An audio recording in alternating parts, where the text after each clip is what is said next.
Friends, welcome to my channel. तो आज के वीडियो में हम लोग देखने वाले हैं फिजिक्स का पहला चैप्टर यानी यूनिट के से जितने क्वेश्चन बने हैं पेपर में पूछे गए हैं प्रीवियस से, वो सारे क्वेश्चन को हम लोग देखने वाले हैं। तो चलिए अपनी वीडियो को स्टार्ट करते हैं और लास्ट में आप लोग कमेंट जरूर कीजिएगा कि इसमें से आपके कितने क्वेश्चन सही हो रहे हैं। तो आज देखिए पहला क्वेश्चन पूछा गया है कि निम्नलिखित में से कौन सा मूल भौतिक राशि है। देखिए इसमें हम लोग ज्यादा डीप तक इसका डिस्कशन नहीं करेंगे क्योंकि हम लोग थ्योरी की क्लासेस पढ़ रहे हैं, तो उसमें हम लोग बहुत डिटेल से पढ़ रहे हैं। इसमें हम लोग का टारगेट है कि कितना ज्यादा हम लोग क्वेश्चन को रिवीजन कर सकते हैं।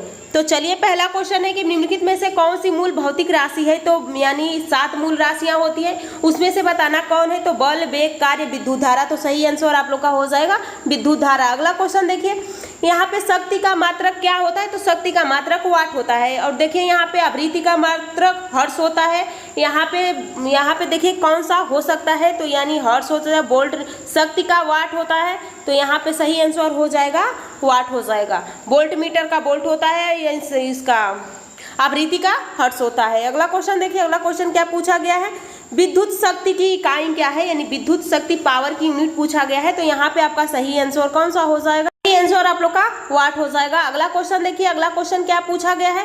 अगला क्वेश्चन पूछा गया बल का मात्रक क्या होता है। न्यूटन होता है और या सीजीएस में डायन होता है। तो सही आंसर हो जाएगा न्यूटन। अगला क्वेश्चन देखिए, कार्य का मात्रक क्या होता है। तो जूल होता है। सही आंसर ऑप्शन ए हो जाएगा। अगला क्वेश्चन देखिए, आवृत्ति मापा जाता है। तो आवृत्ति को हर्ट्ज में मापा जाता है, यानी 1 सेकंड में जितना कंपन होता है उसे हम फ्रीक्वेंसी यानी आवृत्ति कहते हैं। हर्ट्ज में क्या मापा जाता है। तो हर्ट्ज में हम फ्रीक्वेंसी यानी आवृत्ति मापा जाता है। अगला क्वेश्चन देखिए, चालक का विद्युत प्रतिरोधकता की इकाई क्या है, यानी प्रतिरोधकता की इकाई क्या है पूछा गया है। तो देखिए यहाँ पे ओम नहीं होगा, ये ओम प्रतिरोध का है, वो प्रतिरोधकता का ओम मीटर होता है। तो यानी उपयुक्त में से कोई नहीं होगा। अगला क्वेश्चन देखिए, यहाँ पे देखिए पूछा है ओम मीटर किसका मात्रक है। तो यहाँ पे सही हो जाएगा प्रतिरोधकता का मात्रक है। अगला क्वेश्चन देखिए, प्रकाश वर्ष इकाई है। तो प्रकाश वर्ष किसकी इकाई है, दूरी की इकाई है। तो सही आंसर ऑप्शन ए हो जाएगा। अगला क्वेश्चन देखिए, प्रकाश वर्ष मात्रक है। तो प्रकाश वर्ष किसका मात्रक है, दूरी का मात्रक है। और सबसे बड़ी दूरी नापने वाला यंत्र पारसेक होता है। अगला देखिए, प्रकाश वर्ष होता है वह वर्ष जिसमें कार्यभार हल्का हो, वह प्रकाश द्वारा 1 वर्ष में चली गई दूरी या सूर्य तथा पृथ्वी के बीच की औसत दूरी, या वह वर्ष जिसमें सूर्य का प्रकाश अधिकतम रहा हो। तो सही ऑप्शन आपका सी हो जाएगा क्योंकि प्रकाश दूरी मापता है। अगला देखिए, अगला क्वेश्चन क्या पूछा गया है। अगला क्वेश्चन पूछा है प्रकाश वर्ष निम्नलिखित में से इकाई है। तो किसकी इकाई है, दूरी की इकाई है। अगला क्वेश्चन देखिए, यहाँ पे पूछा गया कि प्रकाश वर्ष मात्रक इकाई है किसका है। तो देखिए ये क्वेश्चन कितने तरह से पूछा गया है, दूरी का है। अगला क्वेश्चन देखिए, प्रकाश वर्ष है। तो ये क्या है, किसका हो जाएगा, दूरी का हो जाएगा। तो देखिए किस ऑप्शन में दिया है, वह दूरी जो प्रकाश 1 वर्ष में तय किया जाता है। ऑप्शन बी सही हो जाएगा। खगोलीय दूरी प्रकाश वर्ष में मापे जाने के कारण निम्नलिखित में से कौन सा है। तो यहाँ पे सही आंसर हो, तारकाएं पिंड के बीच की दूरी परिवर्तित नहीं होती है।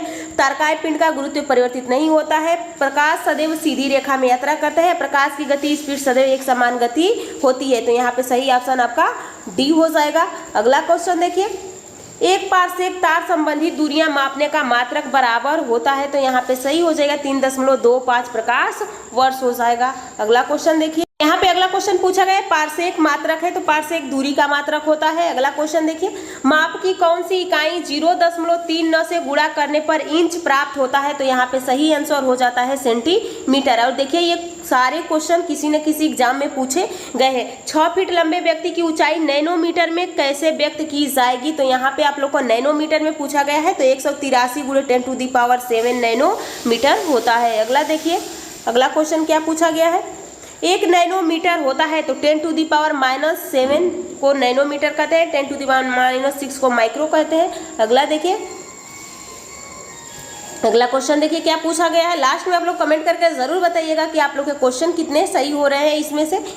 देखिए 1 नैनोमीटर बराबर होता है 10⁻⁹ मीटर हो जाएगा। अगला देखिए, एम्पियर मापने की इकाई है। तो एम्पियर में हम क्या मापते हैं, एम्पियर में हम धारा मापते हैं, यानी विद्युत धारा मापा जाता है। अगला देखिए, मेगावाट बिजली के नापने की इकाई है जो उत्पादित की जाती है। अगला क्वेश्चन देखिए, सूची यहाँ पे मिलान करना है। तो यहाँ पे आप मिलान कीजिए। त्वरण का क्या होता है, मीटर पर सेकेंड स्क्वायर होता है। बल का न्यूटन होता है। कार्य का हो जाता है जूल और आवेग का हो जाएगा न्यूटन सेकेंड। आवेग और संवेग का न्यूटन सेकेंड होता है। अगला क्वेश्चन देखिए, अगला क्वेश्चन क्या पूछा गया है। अगला क्वेश्चन पूछा गया है कि निम्नलिखित एसआई यूनिट में कौन सा सही सुमेलित नहीं है। तो यहाँ पे पूछा गया है कि बताइए कौन सा सही सुमेलित नहीं है। तो कार्य का जूल होता है, बल का न्यूटन होता है, दाब का डायन नहीं होता है, दाब का पास्कल होता है। तो यही आपका सही हो जाएगा। द्रव्यमान का किलोग्राम होता है, तो ऑप्शन डी सही हो जाएगा। अगला क्वेश्चन देखिए, निम्नलिखित में से किस राशि का मात्रक नहीं होता है। तो मात्रक आप लोग का विकृति का मात्रक नहीं होता है, तो ऑप्शन बी यानी सी सही हो जाएगा। अगला क्वेश्चन देखिए, यहाँ पे पूछा गया है, यहाँ पे भी आपको मिलान करना है। तो यहाँ पे मिलान कीजिए, वाट शक्ति का होता है यानी ये 4 आ जाएगा। नॉट और कैलोरी, तो कैलोरी ऊष्मा का हो जाएगा। और नाट और नाटिक मिल, तो ये आप लोग का, तो यहाँ पे आपका सही हो जाएगा वाट का शक्ति, कैलोरी का ऊष्मा, नॉट का समुद्री जहाज का और नाटिक मिल नौ संचालन का। अगला क्वेश्चन देखिए, अगला क्वेश्चन क्या पूछा गया है। अगला क्वेश्चन देखिए, यहाँ पे पूछा गया है, यहाँ पे भी मिलान करने वाला ही दिया गया है। तो इसको मिलान कीजिए। देखिए यहाँ पे जूल हम यानी हम किसको जूल में मापते हैं, यानी पूछा गया कैलोरी, एम्पियर, वाट, वोल्ट।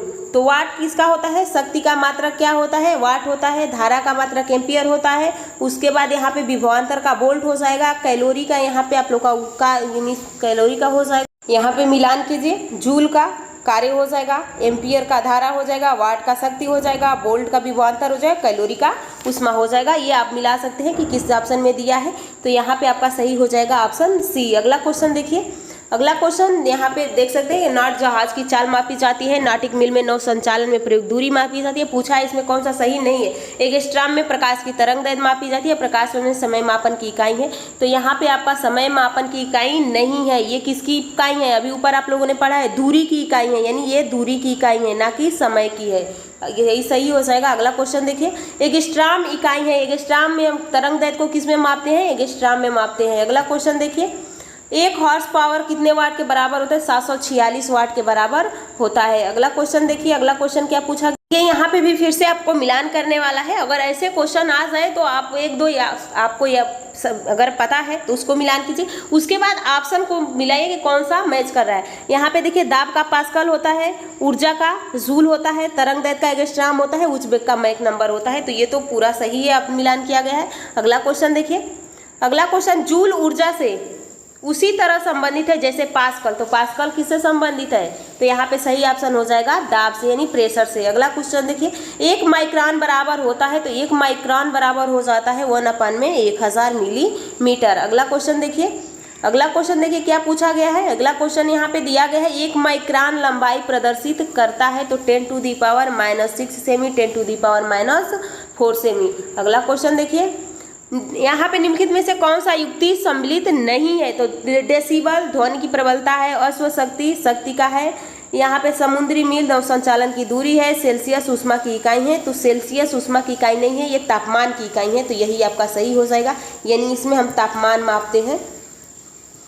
अगला देखिए, अगला क्वेश्चन क्या पूछा गया है, निम्नलिखित में से कौन सी एक ऊष्मा की इकाई नहीं है। यानी यहाँ पे आप ध्यान दीजिएगा, पूछा है नहीं है, तो कैलोरी है, किलो जूल है, किलो कैलोरी है, वाट नहीं है, वाट शक्ति का होता है। अगला क्वेश्चन देखिए, ऊष्मा की इकाई निम्नलिखित में से कौन नहीं है। तो यानी ऊष्मा की पूछा गया है, तो यहाँ पे देखिए सेंटीग्रेड, कैलोरी। और अगला ऑप्शन देखिए, सही आंसर तो आप लोग का यही हो जाएगा क्योंकि सेंटीग्रेड नहीं होता। अगला क्वेश्चन पूछा गया है कि 1 किलोमीटर दूरी का तात्पर्य है, यानी यहाँ पे सही हो जाएगा 1000 मीटर।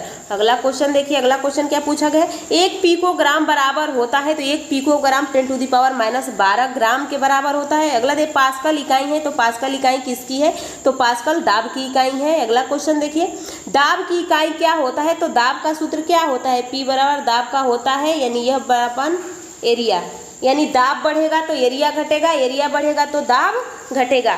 तो बल का न्यूटन और इसका क्षेत्रफल हो जाएगा, यानी एरिया का क्षेत्रफल। तो क्षेत्रफल को हम किस में नापते हैं, मीटर में नापते हैं। तो यहाँ पे सही का ऑप्शन क्या हो जाएगा, न्यूटन मीटर, न्यूटन प्रति मीटर हो जाएगा, ना कि न्यूटन मीटर। ध्यान दीजिएगा, न्यूटन प्रति मीटर हो जाएगा। अगला देखिए, सॉरी यहाँ पे देखिए क्षेत्रफल दिया है ना, तो क्षेत्रफल का एरिया का स्क्वायर होता है, तो यहाँ पे ये वाला सही हो जाएगा, यानी यहाँ पे आप लोग का न्यूटन एरिया स्क्वायर हो जाता है। अगला क्वेश्चन देखिए, अगला क्वेश्चन क्या पूछा गया है यहाँ पे, अगला क्वेश्चन पूछा गया है यहाँ पे कि बताइए दाब का मात्रक क्या होता है, तो दाब का मात्रक यहाँ पे फिर से पूछा गया है। तो दाब का मात्रक क्या हो जाएगा, किलोग्राम वर्ग सेमी, किलोग्राम मिमी, किलोग्राम सेमी, किलोग्राम घन सेमी।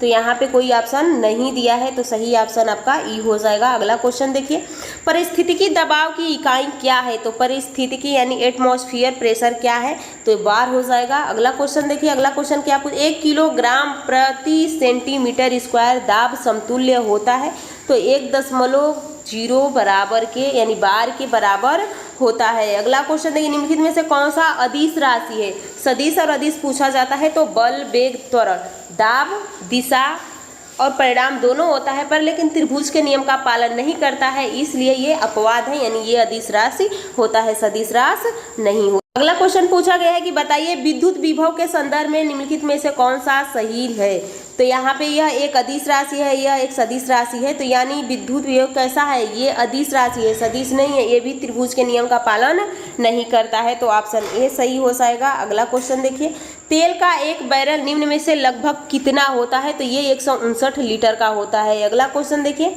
लंबाई की न्यूनतम इकाई क्या है, तो लंबाई की न्यूनतम इकाई फर्मी मीटर है। अगला क्वेश्चन देखिए, यहाँ पे दिया पूछा गया है, अगला क्वेश्चन बताइए कौन सा सही हो जाएगा। यहाँ पे मिलान करने वाला क्वेश्चन आया है, तो यहाँ पे देखिए, यहाँ पे आपको मिलान करना है, तो दाब का बार हो जाएगा। अगर आपको नहीं सारा पता है तो आप एक को मिलाइए, उसके बाद आप ऑप्शन के मिलाइए किसमें ये मिल रहा है। उसके बाद रिएक्टर, भूकंप की तीव्रता, बाइट और क्यूसेक, तो यहाँ पे बाइट कंप्यूटर का हो जाता है। अगला देखिए, यहाँ पे क्यूसेक प्रवाह की दर हो जाएगा, तो यहाँ पे आपका मिलान हो जाएगा। यहाँ पे देखिए क्यूसेक आ जाएगा आप लोग का प्रवाह की दर पर, बाइट आ जाएगा आप लोग का यहाँ पे सही हो जाएगा कंप्यूटर, उसके बाद रिएक्टर, भूकंप और बार, दाब, तो यहाँ पे आपका सही आंसर हो जाएगा ऑप्शन बी। अगला क्वेश्चन देखिए, अगला क्वेश्चन क्या पूछा गया है, क्यूसेक में क्या मापा जाता है, तो क्यूसेक में हम क्या मापते हैं, जल का बहाव मापते हैं क्यूसेक के द्वारा।